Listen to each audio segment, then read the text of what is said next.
राष्ट्रवादीचं जिल्ह्यातलं एक नवं नेतृत्व आहे। जेव्हापासून भुसावळची निवडणूक संपन्न झाली त्याच्याकडे अवघ्या महाराष्ट्राचं लक्ष आहे। कारण एक मंत्र्याच्या पत्नीचा पराभव एका कष्टकरी महिलेने, गरीब महिलेने केलेला आहे आणि अवघ्या महाराष्ट्राचं लक्ष तिकडे केंद्रित झालेलं आहे। त्यामुळं गायत्रीकडून खूप अपेक्षा आहेत संतोष भाऊ यांच्या मार्गदर्शनामुळं। आणि त्यासाठी संतोष भाऊंचा वारसा समर्थपणे चालवणारं एक उमदा आणि नवं नेतृत्व आहे आणि ते म्हणजे सचिन भाऊ चौधरी। म्हणून या गटाच्या गटनेतेपदी माननीय संतोष भाऊ चौधरी यांचे चिरंजीव सचिन भाऊ चौधरी यांची गटनेतेपदी निवड झालेली आहे, हे मी जोरदार टाळ्यांच्या गजरामध्ये इथे नमूद करतो।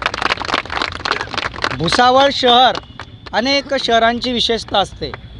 तुम्ही लासलगावला जा, कांद्याचं शहर आहे, येवल्याला जा, पतंगाचं शहर आहे।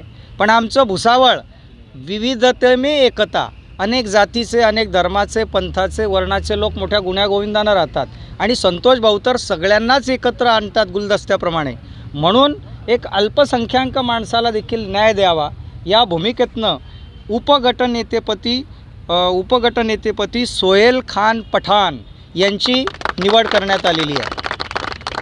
त्याचबरोबर मी मगाशी सांगितलं की भुसावळमध्ये ती जागा राखीव असल्यामुळे आमदारकीसाठी दलित समाजाला देखील प्रतिनिधित्व मिळावं असं तिथल्या आम जनतेची इच्छा होती आरक्षणाप्रमाणे।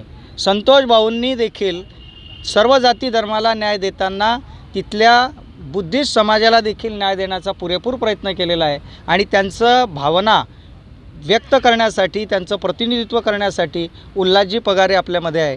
म्हणून उल्हासजी पगारे यांच्याकडे एक मोठी जबाबदारी सोपवलेली आहे, कारण कॅमेऱ्यासमोर बोलताना देखणा माणूस पाहिजे ना।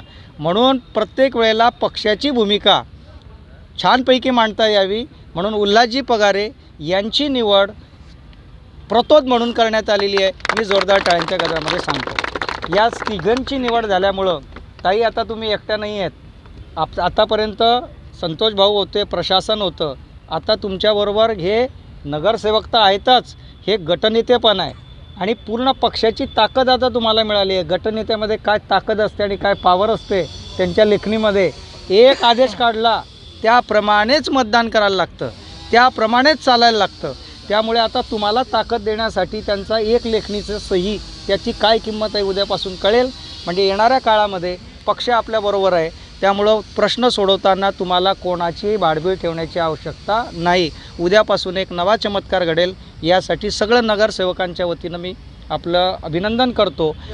सर्वांना नमस्कार। पत्रकार दिनानिमित्त सर्वांना शुभेच्छा। आज आम्ही गट नोंदणी केलेली आहे सर्व लोकांनी आणि गटनेते सचिन भाऊ चौधरी साहेब आहे आणि उपगटनेते सोहेल भाऊ पठाण खान आहे।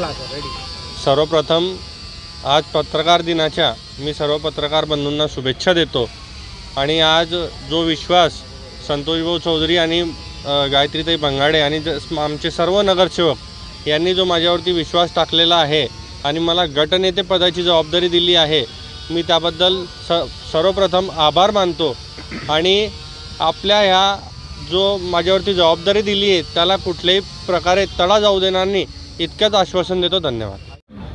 नमस्कार, अस्सलाम वालेकुम। आज पत्रकार दिन है तो आज मैं पत्रकार लोगों को मेरी तरफ से बहुत बहुत शुभेच्छा देता हूँ और उनके उज्जवल भविष्य की कामना करता हूँ। आज माननीय माजी आमदार संतोष भाऊ चौधरी साहब, उन्होंने मेरे पे भरोसा किया और मेरे सभी नगर सेवकों ने मेरे पे विश्वास किया। सर्वप्रथम लोकशाहीचा चौथा स्तंभ, आपल्या लोकशाहीला खूप मान सन्मान आहे, म्हणून आज लोकशाहीचा चौथा स्तंभ म्हणजे पत्रकार आणि मीडिया। म्हणून आज या पत्रकार दिनी सर्व पत्रकार बंधूंना मी खूप खूप शुभेच्छा देतो। आणि आज राष्ट्रवादी शरदचंद्र पवार गट यांच्यामार्फत आज या ठिकाणी गट नोंदणी झालेली आहे आणि आमचे नवनिर्वाचित गटनेते सचिन संतोष भाऊ चौधरी जे आमच्या भुसावळ आमच्या ज्या लोकनियुक्त नगराध्यक्ष आहेत गायत्रीताई भंगाडे यांना खंबीरपणे साथ देण्यासाठी सचिन भाऊंची आज या ठिकाणी निवड झालेली आहे। आणि त्याचप्रमाणे उपगटनेतेपदी आमचे सोहेल पठाण जे की आमच्या अल्पसंख्याक विभागामध्ये त्यांची चांगली पकड आहे, खूप चांगली छाप आहे आणि त्यांच्यामार्फत समाजाचं चांगलं नेतृत्व झालं पाहिजे म्हणून त्यांची उपगटनेतेपदी माननीय संतोष भाऊ चौधरी यांच्यामार्फत निवड झालेली आहे। तर मी या सर्वांचे खूप खूप अभिनंदन करतो व आपल्या सर्वांचे आभार मानतो।